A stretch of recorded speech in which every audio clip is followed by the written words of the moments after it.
بسم الله والحمد لله والصلاة والسلام على رسول الله بعد. السلام عليكم ورحمة الله وبركاته.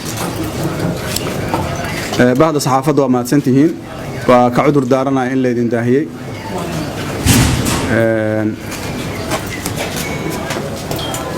waxaa la socoteen gudoomiyaha inuu dhowr jeer shalay warbixin ka bixiyay safarkeenii ku wajahnaa Kismaayo iyo sida wax u dhaceen arintaas sidoo gudoomiyaha uu sheegay aad iyo aad ugu xunnahay dalkan annaga waxaan aaminsanahay qof kasta oo muwaadin ah Soomaaliyeed inuu xaq u leeyahay inuu u safro meesha uu doono iyo goobta uu doono marka waxaan u aragnaana nasiib darro in dawlad sharci lagu doortay iyada sharciga ay jibiso marka taas waxaan rabaa sidaas waa positionkeena waxba iskama bedelin waxaan u arkaynaa taadi iyo jibin la jibiyay dastuurka oo dawladdu si bareera oo ula kaca u sameysay xaqna aysan u lahayn intaas marka halkaas rabaa aan ugu gudbo waxaan rabaa wax yar dib aan kugu celiyo Soomaalinimada iyo dawladnimada Soomaalida iyo meesha ay ka timiday waxa ogtiin annaga 60kii xorriyadda qaadanay dawladda la soo dhisay dawladna waxa lagu dhisaa constitution sharciga lagu dhisaa si hay'adaheeda ay u wada shaqay karaan si dadka ay midalayaan ay ugu adeegi karaan dawladda koobaad la soo dhisay ahaday dawladda aadan cadde Cabdirashiid ku xigay walid lawna xariisto dawladda Maxamed Siyaad Barra ku xigtay waxay ahayd dawlad military 22 sano waxaan soo galnay waqti fawda ah laga soo bilaabo 1990kii ilaa 20kii isku dayo badan la sameeyay dawladda caalamada la soo dhisay wax badan la isku dayay laakiin ma shaqeeynin dawladnimada hadda socota taariikhdeedu waxay ka soo bilaabanaysaa 2000 macnaheedu waxaan u wadaa nidaamka hadda socda nidaamkaas waxa lagu soo dhisay wax la yiraahdo 4.5 oo macnaheedu uu yahay dadku inay wax u qaybsadaan qabiil laakiin ujeedada ugu weyn waxay ahayd dadku inay u gudbaan aragti siyaasadeed iyo dawlad madaniya oo u adeegta bulshada Soomaaliyeed wali arintaas waxa loogu jiraa baadigoob meesha la soo gaaray marka 20kii laga soo bilaabo 2020kii iyo xilligan 2019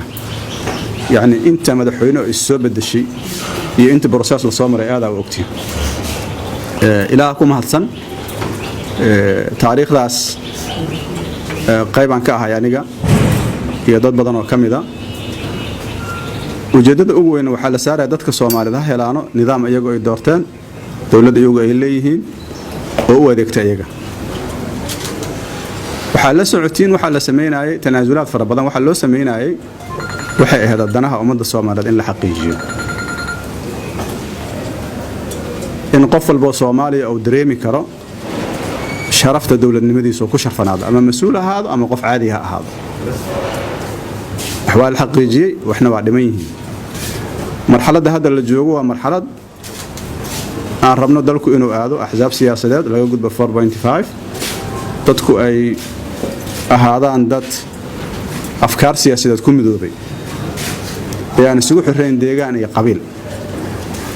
ay ku tartamaan afkaar siyaasadeed si ay codka ay rabaan u helaan kadibna laga sugaayo wixii ay ballan qaadeen inay fuliyaan dawladdan hadda jirta ee madaxweyne Cabdullaahi Farmaajo oo hogaamiyo wax loogu dhiibay doorasho waxa loogu dhiibay dastuur waxa uu farayo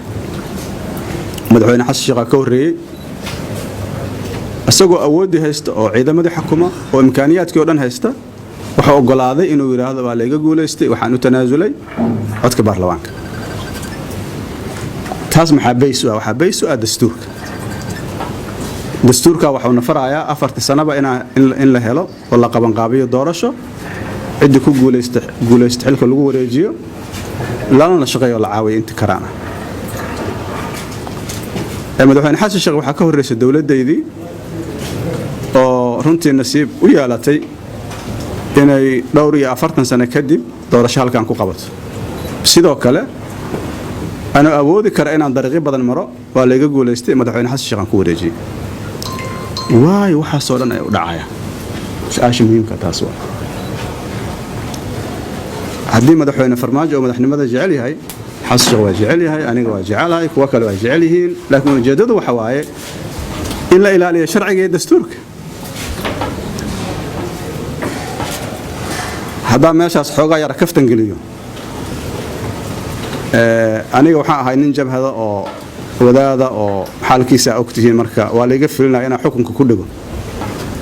مركا عن دور الشدة سمينا أنا تلوين بدنا وحي سو قاري وروح عندي بس ريحة بعشان هراء وصعب وحنا ما مسمينا لكن شيء غريب كواحد روح مريكان كيمدا يوروب ولا صدق سنة سوجوجي إنه مالين والبشر عيق قرمر أرنت أسرين الأقبال كرماها منك إسكفر لي أما الميز وشغي سنة ضلنا بضع مركز ذلك اللي إسكوها جاجي اللي يركسوا له والودورتي قربها لقى استاجي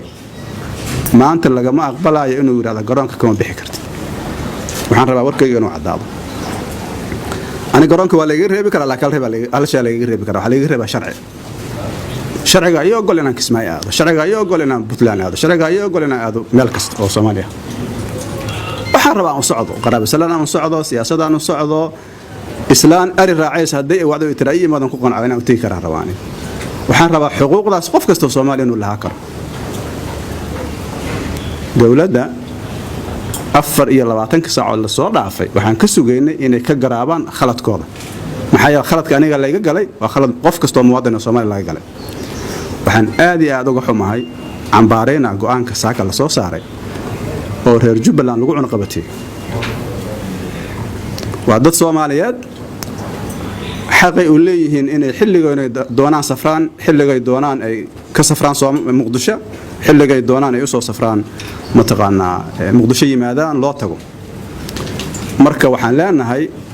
waa sharci darro marraba aniga arrimaha doorashooyinka madaxweyne Axmed Madoobe iyo madaxweyne Farmaajo isku hayeen aad u dhaxgalo laakiin hal shay aan rabaa inaan idin sheego Jubbaland marka doorashada laga sameeyay andaho Puntland marka doorashada laga sameeyay doorashada yaa qaban qaabiyay dawladda dhexe ma qaban qaabisay mise Puntland qaban qaabiyay yaa idin jawaabi kara Puntland maxay ku kala duwan yihiin Puntland iyo Jubbaland bal ii sheega labadooda sharciga u ogolaanay inay doorasho qaban qaabiyaan doorashada say u dhacday waa laga hadli karaa laakiin labada maamul laba doorasho qaban qaabiyeen mid madaxweynuhu waa ka qayb galay waa tii Puntland midna waa diiday su'aasha labaad waxa waaye xataa haddii dawladdu ay madmadow ka qabto habka ugu habboon oo loo xalli kara ma yahay habkan maxaa ka soo bixi kara tilaabaha khaldan oo dawladdu ay qaadayso waxaan rabaa marka inaan u laabto dawladda waxa laga rabaa sharciga inay ixtiraamto cidda koobaad oo sharciga lagu xisaabtamaayo muwaadinka ma aha waa dawladda sharciga lagu doorto haddii ixtiraami wayso macnaheedu waxa waa dawlad ma jirto inta jeer dawladdu ay garab martay sharcigana xisaab ma laha hadaa fiirisid muassasaadka dawladda ama institutionada dawladda ama hay'adaha dawladda ma qabtaan wixii loogu talagalay waxaan ka bilaabaynaa baarlamaanka maanta awood ma u leeyahay su'aashaas adinka idin weydiinaa Soomaaliyeed inuu intuu fariisto si dimuqraadi u shiro u doodo oo waxa ay la taasoo saar awood ma u leeyahay maya sax waay okay waxaan rabnaa inaan sheegno maxaa caddayn arrintaas sheegay waxa caddaynaya gudoomiye Jawaari iyo dawladdu waa isqabteen in baarlamaanka la kontrolo darteeda Jawaari loo riday saas ma waqtiin ma soo ogidina haddana dawladda joogta ama baarlamaanka jooga looma ogola inay shiraan oo qaraaraad qaataan dawladda waa dawladda aan ka sugaynay inay noo qaban qaabiso doorashooyinka soo socda haddaysan ogolaa karin in kismaayo la aado oo ama xaflad laga qayb galo ama loo safro aysan awood u lahayn inay safarkaas la timaado maxay awood u leedahay dawladdan si loogu aamini karaa mustaqbalka soo socda dastuurkii la rabo inay dhameystiraan ma dhameystirin hannaankii doorashooyinka meel u socda lama yaqaano amnigii maanta magaalada muqdisho waa ogtihiin iyo dalkoo dhan meesha uu joogo shalay waxaan haynaa xog ciidamada qaranka ka mid ah in shabaab ay soo weerareen oo ay baabi'iyeen wax ka hadlaa miyaa aragteen dowladda waxa laga rabo inay ka shaqayso waxay ahaayeen dastuurka inay ilaaliso nidaamka geedi socodka dowladnimadana ay hogaamiso ayadoo raacaysa sharciga waxaa laga rabay amniga inay sugto aniga waxaan aaminsanahay waa ku fashilantay waxaan u laabanaynaa dhaqaalaha maanta dalka waa aragteen meesha uu maraayo magaalada dhan waa kala xiran tahay amni ma aha ganacsi xurana ma jiro soo dadkan yay u adeegayaan aan isweydiino cidday u adeegaan yaa waay shaabax kama qabtaan waxay maalin walba daba socdaan siyaasi war adiga siyaasi aad tahay sharcigaa ku ogolaatay aan hogaamiso kan isla sharcigaasaa wuxuu u ogolyahay inuu mucaarad ahaado agtaada xisbi ku dhisto haddaadan intaas fahmi karin waa khaldanta waxaa la socotiin siyaasiyiinta ama axsaab ha noqdaano ama ha noqdaano madax maamul goboleed dhibaatooyinka dowladda ay ku hayso maamul goboleed maanta dowladda xiriir la leh oo xura ma jiro soo beentay bal carku waa kaas sheega maamul goboleed xur ah oo go'aankiisa qaada kara oo dadkiisa matala oo qanacsan oo dowladda ay wada shaqeeyaan ma jiro jubbaland isma hayaan puntlandna isma hayaan galmudugna waxa ka socdaa wada ognahay hirshabeelle waxa ka socdaa waa ognahay baa iyo bakool wixii ka dhaca waa ognahay marka yaa loo shaqaynaa dowladda ayaa u shaqaynaysaa waxaan rabaa inaan idin xasuusiyo aniga waxaan ahaa qofka ugu badan oo lagu tuhmo dowladda inuu u jilcan yahay inuu u dhow yahay mararka qaar la yidhaha xataa heshiisaa dhex maray ma aha sidaas aniga dowladda waxaan uga aamusnaay turid aan u turaaya maxaa yeele waqti iga soo galay saaxiibo qaali aan ku waayay kuwa ku dhaawacmay kuwa xoolahooda ku waayay yacni inay degdeg ama si khalada wax u halaabaan ma rabo marka aniga waxaan ku jira dadka dhahaya dowladda 4 sano loo dhaafo okay 4 sano loo dhaafo haddaysanba ogolaa karin waxyaabaha xurriyaadka asaasiga oo dadku ay leeyihiin doorasho annaga iyaga aan wada gelayno soo wada gali karnaa bal ii sheega garoonka magaalada muqdisho waxaan u malaynaa dhowr iyo 10 sano inuu xiraa markii maxkamaduhu furayeen sax wala la 15 sano dowladdii ku meel gaarkaada aan hogaaminayay waxay ku guuleystay ugu yaraan terminaalka inuu noqdo meel laga soo degi karo garoonka intaas iga soo gashay haddii aniga la ogolaa waayo cid loo ogolaa kara bal ii sheega waa su'aal oo maxaan u socdaa aniga waxaan u socdaa Kismaayo dowladda waxay la yeelan kartaa inay tiraahdo waxaan ka qabnaa annaga raali naga ahaaw waxaas sameeyay waxaan rabaa noqdo muhiim ah inaan u gudbo ma ogtihiin horta dowladda iyo aniga sharciga inaan u simanna waxaan u wadaa dowladda iyo muwaadiniintu sharciga u siman yihiin sharci dowladda wuxuu siinaa sharciga awood iyo waajib anigana wuxuu siinaa awood iyo waajib ka muwaadin hadduu sharcigu ii ogol yahay Kismaayo inaan aado Kismaayo meel gaar ah waa Soomaaliya hadduu ii ogol yahay dowladdana waa ogol yahay garoonkaas hadii farmaajo uu ka bixi karo xaq u leeyahay anna waa ka bixi karaa way fahmaanto malina hadduu sharciga ii diido asagana waa u diidaa macnaheedu waxaan rabaa inaan fahmo waxa la isku haya waa sharciye 4 sano madaxweynaha kama hadlaynaa dhahana waa ogolna laakiin muxuu sameeynaa madaxweynaha dowladdiisu maxay ka shaqeynayaan waxay ka shaqeynayaan waxa sharcigu ogol yahay hadday ka leexdaan marka maxaa dhici kara waxaa dhici kara dowladnimada inay burburto maxaa yeelay dalkan weli dib u heshiisiin dhaba iyo wax la isku ogyahay adag oo dowladnimada Soomaaliya beys u noqda ma jiraan oo ogtiin sida wax ku soo wadnay waxa lagu soo waday wartan bal fiiri hadday naqato ana lay doortay oo waxaan rabaan sameeynayaa waxay furaysaa khad aan wanaagsaneyn dowladda marka waxaan rabaa inay ka jooga meesha ku socotiin sharciga hareer maraysin ka joogta waxa la idinku ixtiraamayo waa sharci maxamed cabdullaahi farmaajo asagoo hotelkan aan iga fogeyn degan ama madaxtooyo lagu wareejiyay ma soo beentay maxaa loogu wareejiyay xoog ma loogu wareejiyay xasan sheekh isla hotelkan asagoo degan lagu wareejiyay maxaa loogu wareejiyay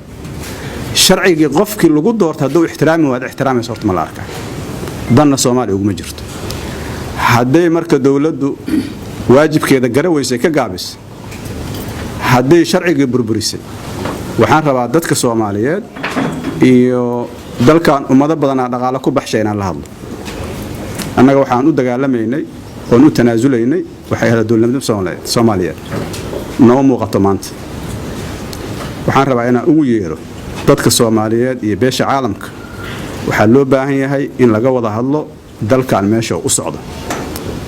haddaan shabaab lala diriraynin oo jidadku ay xiran yihiin